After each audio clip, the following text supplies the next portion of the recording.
Bonjour à chacun de vous qui venez partager notre temps de prière ici en cette chapelle de Notre-Dame de Salut à Paris, dans la communauté ascensionniste. Nous le faisons particulièrement en communion avec les lecteurs de Prions en Église. Et j'unis aussi à notre prière les membres de l'hospitalité de Notre-Dame de Salut, qui sont ici chez eux, même si c'est à distance. Nous nous unissons déjà par le chant, en prenant dans Prions en Église, à la page 252.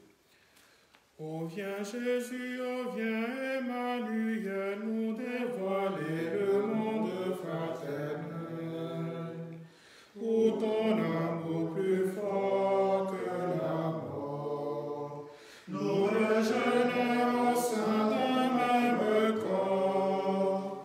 Chantez, chantez, il vient à notre appel combler nos cœurs.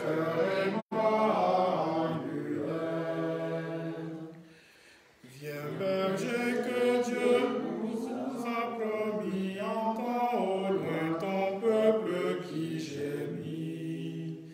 Dans la violence il vit son exil. De ses souffrances quand reviendra-t-il? Chantez, chantez, il vient à notre appel combler nos cœurs.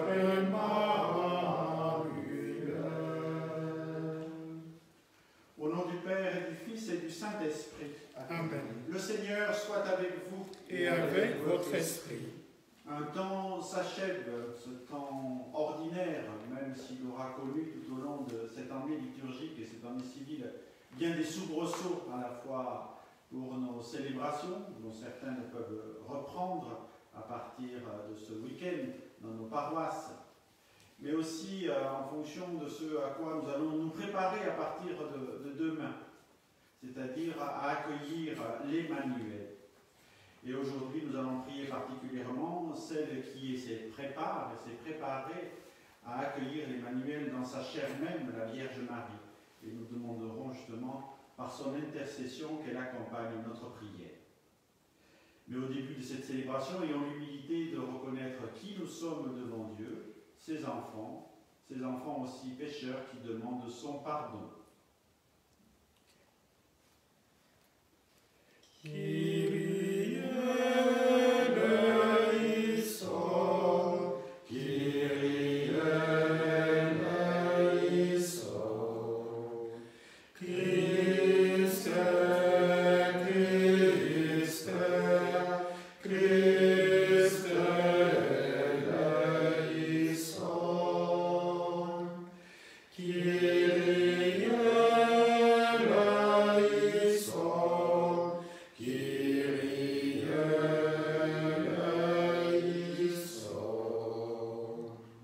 Que Dieu Tout-Puissant nous fasse miséricorde, qu'il nous pardonne nos péchés et nous conduise à la vie éternelle. Amen. Prions. Dieu de miséricorde, notre Père, ton Fils unique, en mourant sur la croix, a voulu que la Vierge Marie, sa mère, soit aussi notre mère. Accorde à ton Église, soutenue par son amour, la joie de donner naissance à des enfants toujours plus nombreux, de les voir grandir en sainteté et d'attirer à elle toutes les familles des peuples. Par Jésus-Christ, notre Sauveur et notre Dieu, qui vit et règne avec toi et le Saint-Esprit, maintenant et pour les siècles des siècles. Amen.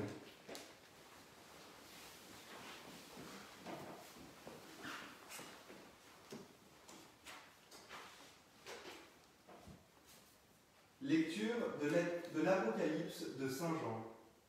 Moi, Jean, l'ange me montra l'eau de la vie, un fleuve resplendissant comme du cristal qui jaillit du trône de Dieu et de l'agneau.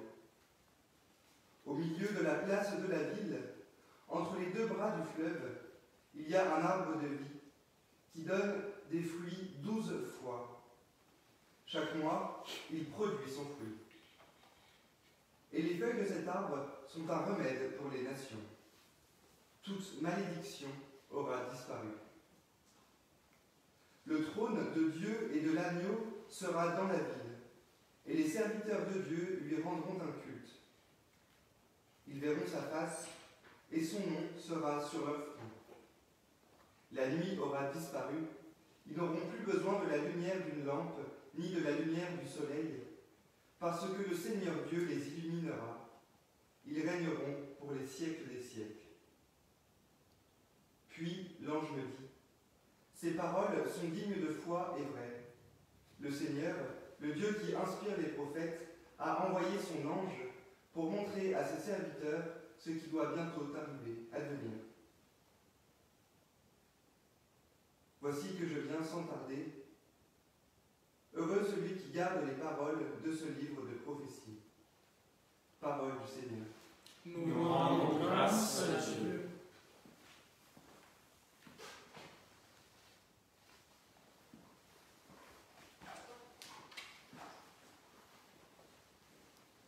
Venez, crions de joie pour Dieu notre Sauveur. Venez, crions de joie pour Dieu notre Sauveur. Venez, crions de joie pour le Seigneur, acclamons notre rocher, notre salut. Allons jusqu'à lui en rendant grâce, par nos hymnes de fête, acclamons-le. Venez, crions de joie pour Dieu notre Sauveur. Oui, le grand Dieu, c'est le Seigneur, le grand roi au-dessus de tous les dieux. Il tient en main les profondeurs de la terre, et les sommets des montagnes sont à lui. À lui la mer, c'est lui qui l'a faite, et les terres, car ses mains les ont pétries. Venez, crions de joie pour Dieu notre Sauveur. Entrez, inclinez-vous, prosternez-vous, adorons le Seigneur qui nous a fait. Oui, il est notre Dieu. Nous sommes le peuple qu'il conduit, le troupeau guidé par sa main. Venez, crions de joie pour Dieu notre Sauveur.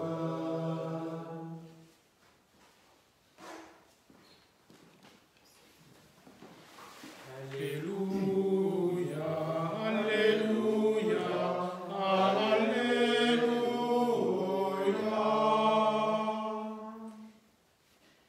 Restez éveillés et priez en tout temps.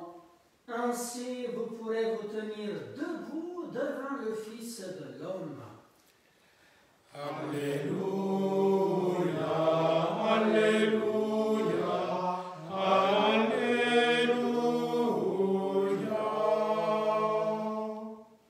Le Seigneur soit avec vous.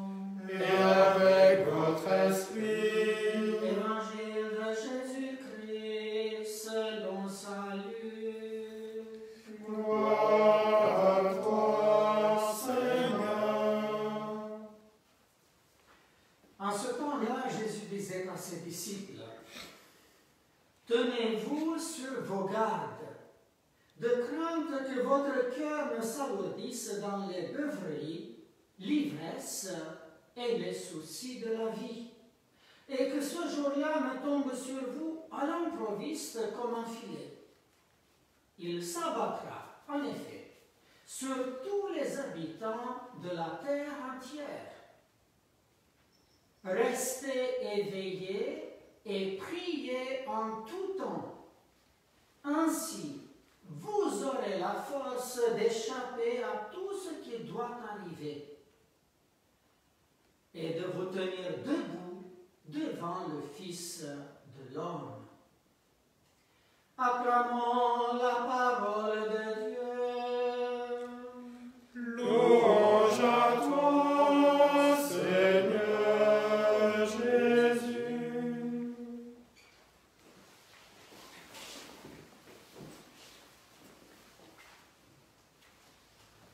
Tenez-vous sur vos gardes. Généralement, le conseil nous vient quand quelque chose pourrait nous menacer. Se tenir sur ses gardes quand un danger arrive, une agression est possible, un incendie peut nous affecter ou une inondation. Est-ce que cela correspond à ce que Jésus promet? Ce texte que nous trouvons dans l'évangile de Luc, au chapitre 21, précède le chemin de la passion que le Christ va accomplir. Et donc c'est plutôt lui qui vit le danger que nous.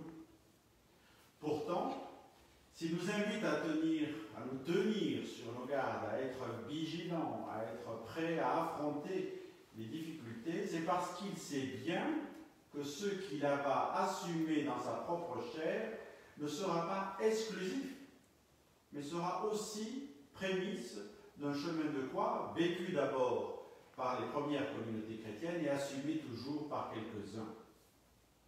Mais, s'il nous invite à la vigilance, c'est aussi pour découvrir quelle est l'aptitude, la capacité et la disposition qu'il nous propose. Nous trouvons au terme de ce temps ordinaire nous-mêmes confrontés à un certain nombre de difficultés. Nous avons à faire face à la maladie, pour quelques-uns d'entre nous, à la menace de la maladie pour tout le monde, puisqu'il y a des risques globaux, mais aussi à tant et tant d'autres difficultés. Et face à celles-ci, quel regard de foi portons-nous?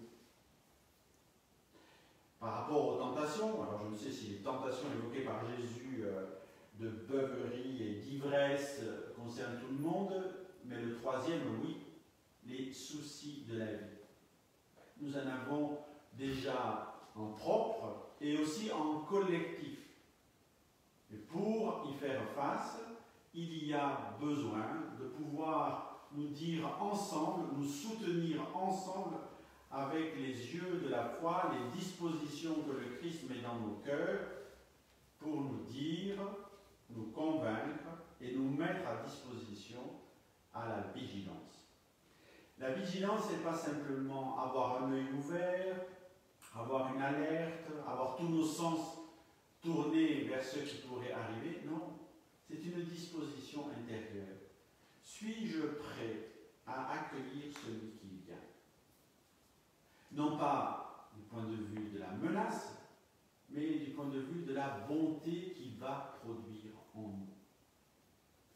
Nous nous préoccupons beaucoup actuellement et nous attendons avec empressement qu'un vaccin qui, par les effets bénéfiques qu'il aura, nous prémunira de tout danger. Nous sommes vigilants pour cela. Mais considérons-nous non pas que le Christ soit un vaccin, mais un antidote, c'est-à-dire celui qui nous protège de tout mal. Est-ce que nous l'accueillons comme quelque chose qui vient nous déployer toute notre capacité? Est-il celui qui nous donne d'être vraiment fort et fidèle? Alors si nous avons eu les textes de l'Écriture que nous avons lus et qui nous ont accompagnés tout au long de cette année liturgique, qui se termine à la fin de l'Apocalypse, tel que nous l'avons lu, ce texte de l'évangile de Luc qui vient de nous accompagner, avant de rentrer dans ce temps de l'Avent qui nous dispose à accueillir l'Emmanuel, celui qui vient. Lorsque nous disons Maranatha, le Seigneur vient, notre Seigneur vient, eh bien, il s'agit de se dire aussi dans la méditation de l'Écriture que ce ne sont qu'une étincelle, une flamme, une présence représentative de celui qui est avec nous. Saint Augustin, justement, par rapport à son auditoire, nous disait « Quand notre Seigneur Jésus-Christ viendra, et comme dit encore l'apôtre Paul, mettra en lumière ce qui est caché dans les ténèbres et fera paraître les intentions des cœurs pour que chacun reçoive de Dieu la louange qui lui revient, alors, avec la présence d'une telle lumière du jour, les lampes ne seront plus nécessaires. On ne nous lira plus la prophétie, on n'ouvrira plus le livre de l'apôtre, nous ne réclamerons plus le témoignage de Jean. nous n'aurons plus besoin de l'Évangile lui-même.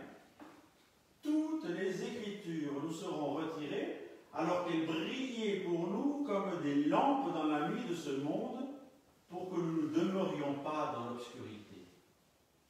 Ces lampes-là deviendront plus pâles parce que c'est le Christ qui brillera au milieu de nous. Avec vous, nous tous attendons que brille cette présence du Christ. Mais avant que nous n'en soyons illuminés, il nous revient d'allumer et de faire briller chacune de ces petites loupiotes qui sont nos actes de charité, notre foi, notre prière, notre méditation de l'Écriture.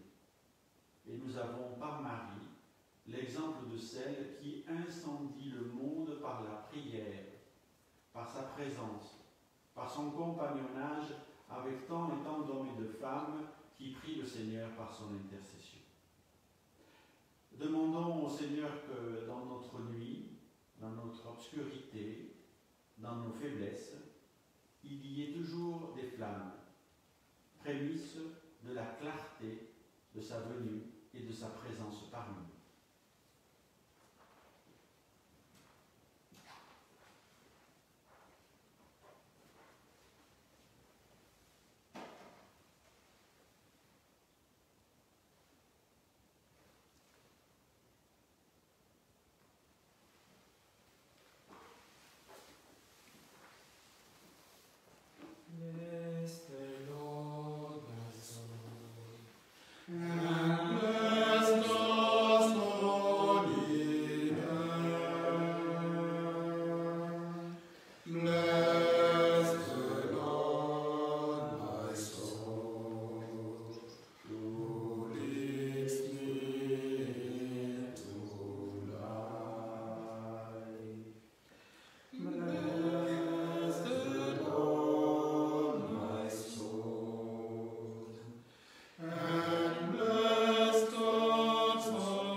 Vous êtes nombreux à nous en confier. Je voudrais qu'en ce jour, nous puissions chacun porter au moins 2 intentions. Une pour notre propre conversion, pour notre chemin de foi, pour les expressions de notre demande au Seigneur, de notre action de grâce. Et puis une autre qui élargisse notre prière à ceux qui se recommandent à elle, qui ont besoin de notre prière, comme aux intentions du monde qui sont fortes et auxquelles nous devons participer, que nous devons porter.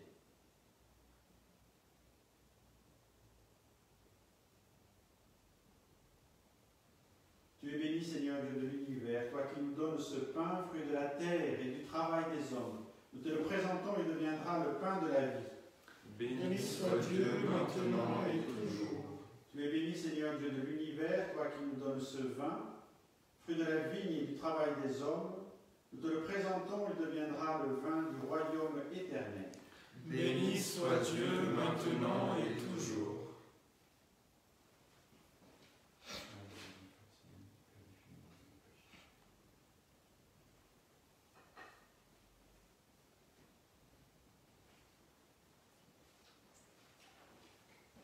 Prions ensemble au moment d'offrir le sacrifice de toute l'Église. Pour la gloire de Dieu et le salut du monde. Accueille, Seigneur, nos offrandes pour en faire le mystère de notre salut. Que sa puissance brûle nos cœurs du même amour que la Vierge Marie, Mère de l'Église, afin que nous puissions plus intimement participer avec elle à l'œuvre de la rédemption. Par Jésus, le Christ, notre Seigneur. Amen. Le Seigneur soit avec vous. Et avec votre esprit. Élevons notre cœur. Nous le tournons vers le Seigneur. Rendons grâce au Seigneur notre Dieu.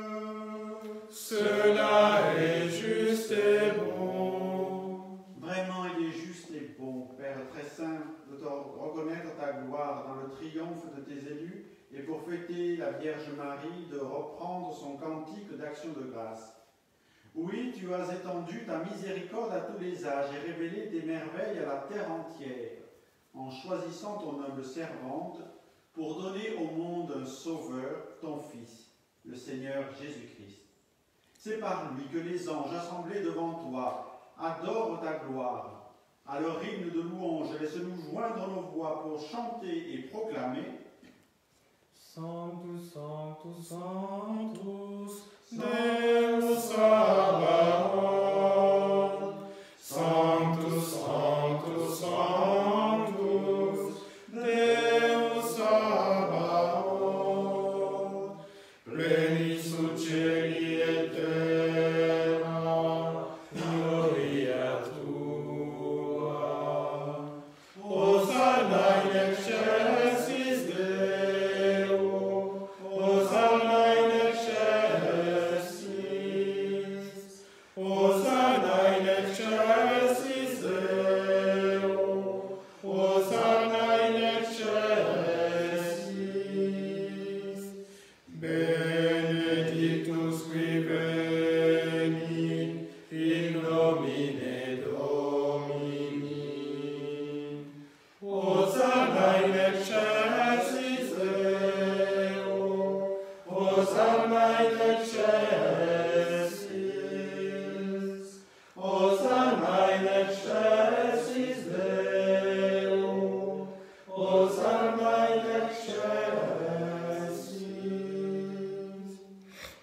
Tu es vraiment saint, Dieu de l'univers, et toute la création proclame ta louange, car c'est toi qui donnes la vie. C'est toi qui sanctifies toutes choses par ton Fils Jésus-Christ notre Seigneur, avec la puissance de l'Esprit Saint. Et tu ne cesses de rassembler ton peuple afin qu'il te présente partout dans le monde une offrande pure. C'est pourquoi nous te supplions de consacrer toi-même les offrandes que nous apportons.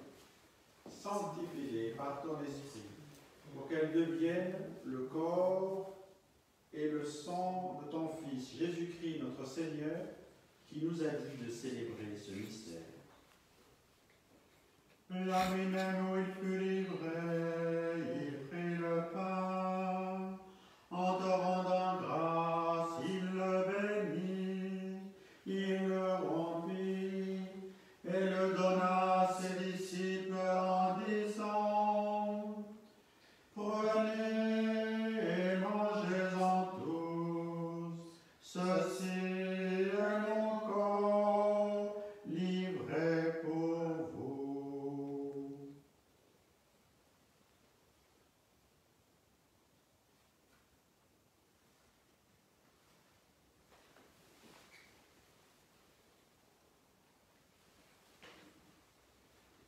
De même, à la fin du repas, il prit la coupe, en te rendant grâce, il la bénit, et la donna à ses disciples en disant: Prenez et buvez-en tous, car ceci est la coupe de mon sang, le sang de l'alliance nouvelle et éternelle, qui sera versé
glorieuse résurrection et de son ascension dans le ciel, alors que nous attendons son dernier avènement, nous présentons cette offrande vivante et sainte pour te rendre grâce.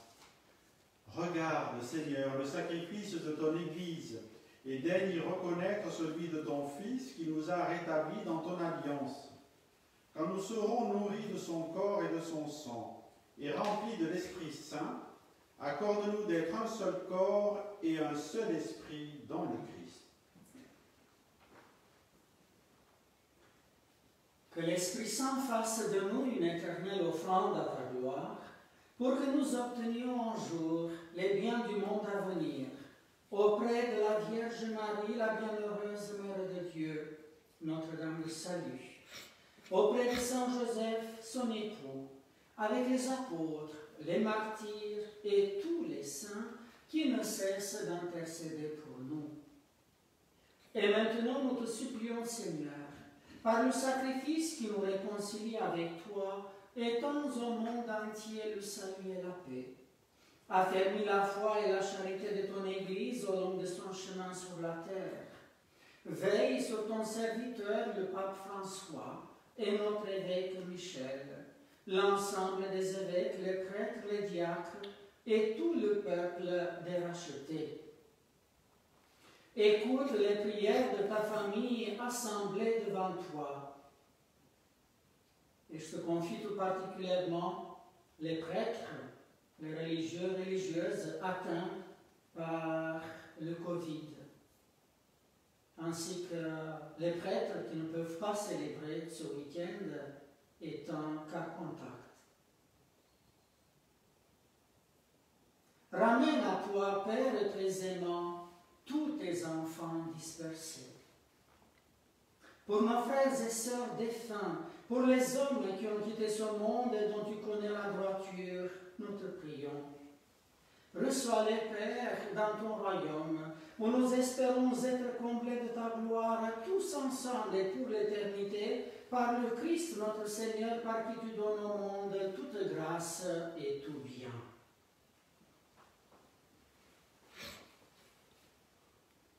Par lui, avec lui et en lui. Amen.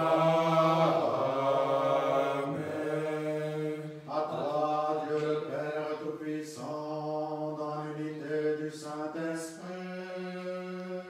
Amen. Tout honneur et toute gloire pour les siècles des siècles. Amen.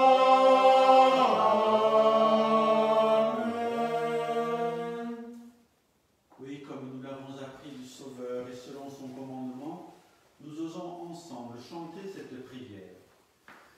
Notre Père qui es aux cieux, Que ton nom soit sanctifié, que ton règne vienne, que ta volonté soit faite, sur la terre comme au ciel. Donne-nous aujourd'hui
regarde pas nos péchés, mais regarde plutôt la foi de ton Église, pour que ta volonté s'accomplisse. Donne-lui toujours cette paix et conduis-la vers l'unité parfaite, toi qui règnes pour les siècles des siècles. Amen. Que la paix du Seigneur soit toujours avec vous. Et avec votre esprit. Frères et sœurs, dans la charité du Christ, échangeons un signe et un regard de cette paix.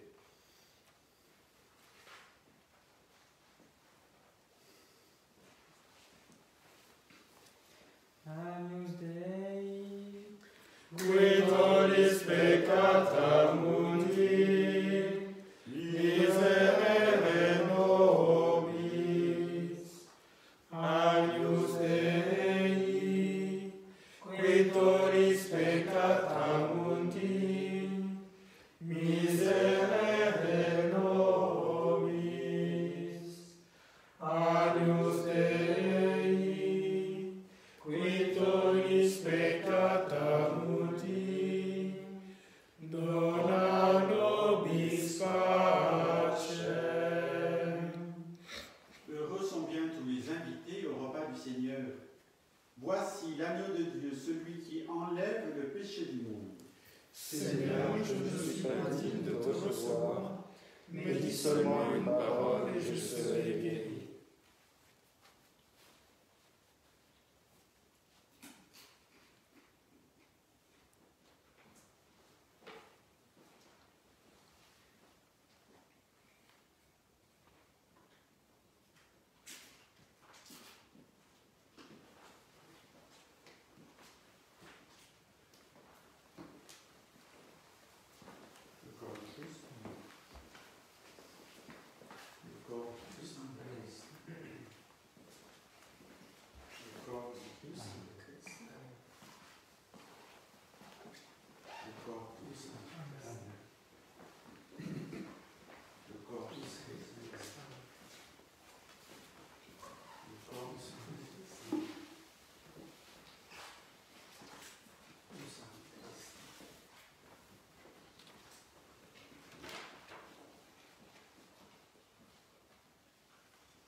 Admirable grandeur, étonnante bonté du Maître de l'univers, qui s'humilie pour nous au point de se cacher dans une petite anse de pain. Regardez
Nous avons reçu le gage de la rédemption et de la vie, et nous te supplions encore, Seigneur, qu'avec l'aide maternelle de la Vierge Marie, ton Église proclame à tous les peuples le message de l'Évangile, qu'elle remplisse le monde entier de l'effusion de ton Esprit par Jésus, le Christ, notre Seigneur.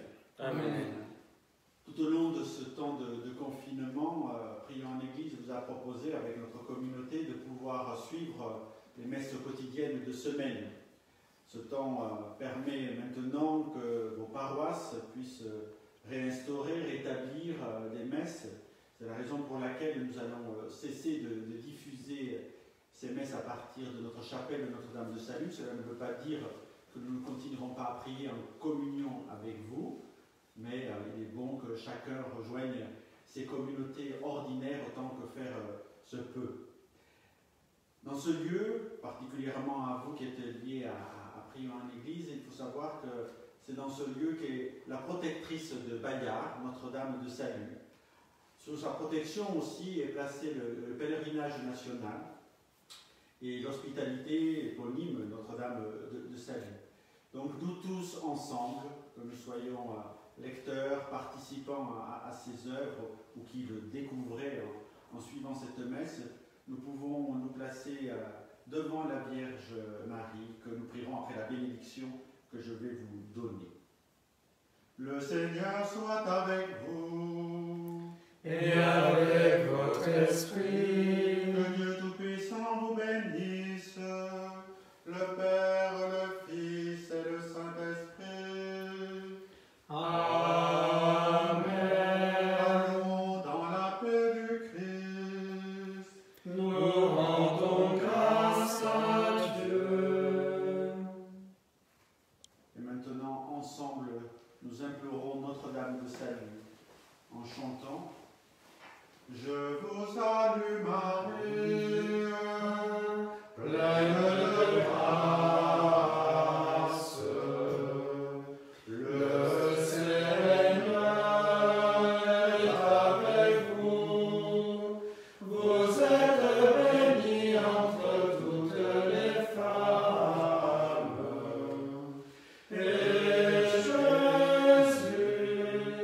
le fruit de vos entrailles, est béni. Sainte Marie, Mère de Dieu, priez pour nous, pauvres pécheurs, maintenant et à l'heure de notre mort.